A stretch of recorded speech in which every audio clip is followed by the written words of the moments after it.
Le Point Bourse vous est présenté par Bourse Direct.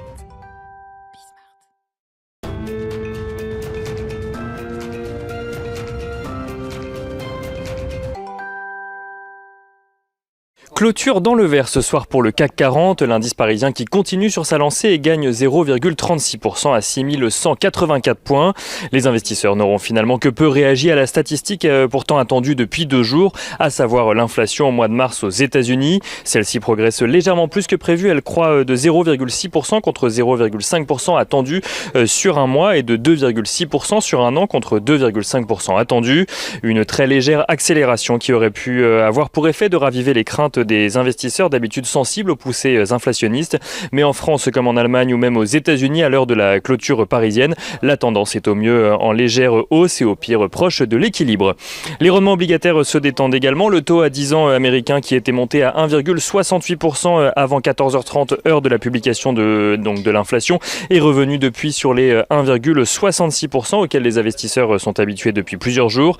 À noter d'ailleurs qu'après une émission de 58 milliards de dollars en obligations d'État à 3 ans et 38 milliards de dollars en obligations d'État à 10 ans, le Trésor américain s'apprête aujourd'hui à émettre 24 milliards de dollars d'obligations à 30 ans. Sur le front sanitaire, on notera que c'est au tour du vaccin développé par Johnson & Johnson de faire face aux réticences des autorités de contrôle après l'identification de caillots sanguins chez certains patients ayant reçu une dose. La FDA et le Centre américain pour la prévention des maladies ont demandé une pause dans l'administration du vaccin, le temps de faire la lumière sur 6 cas de thrombose. Une demande et une nouvelle donc à relativiser par le fait que plus de 6,8 millions de doses ont déjà été administrées aux États-Unis.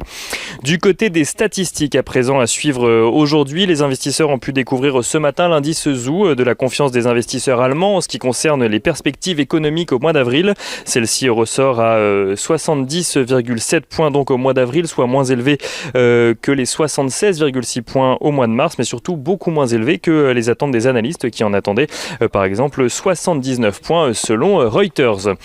Au Royaume-Uni, la production industrielle progresse de 1% au mois de février sur un mois, portée notamment par une progression de 1,3% de la production manufacturière à proprement parler. Le Royaume-Uni qui affiche un déficit commercial de 10,7 milliards de livres sterling sur le mois de février, creusant un peu plus ce déficit par rapport au mois de janvier, avec donc une progression de ses importations mais aussi de ses exportations. Côté valeur à présent, Air France a annoncé ce matin procéder à l'augmentation de capital prévue dans le cadre du soutien donc apporté par l'État français. Air France qui compte lever 988 millions d'euros au prix de 4,84 euros par action. Un prix qui a d'ailleurs fait tiquer les investisseurs ce matin alors que le cours de l'action à la clôture hier soir était aux alentours des 5,3 euros.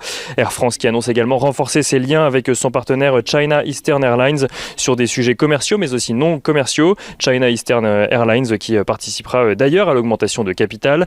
On notera également que Alstom annonce un contrat de 2,7 milliards d'euros avec la compagnie ferroviaire danoise DSB, un contrat qui portera sur la livraison de 100 nouveaux trains électriques.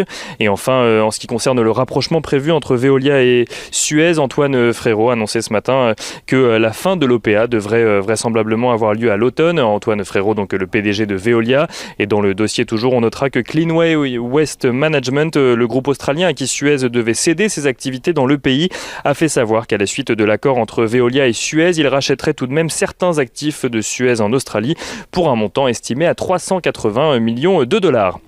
Et on finit avec l'agenda des nouvelles économiques à suivre demain, mais aussi ce soir, puisque dès ce soir, les investisseurs prendront connaissance des résultats trimestriels de LVMH avant de découvrir demain ceux de Goldman Sachs, JP Morgan ou encore Wells Fargo. Et à noter demain que l'entreprise Coinbase fera ses premiers pas sur le Nasdaq.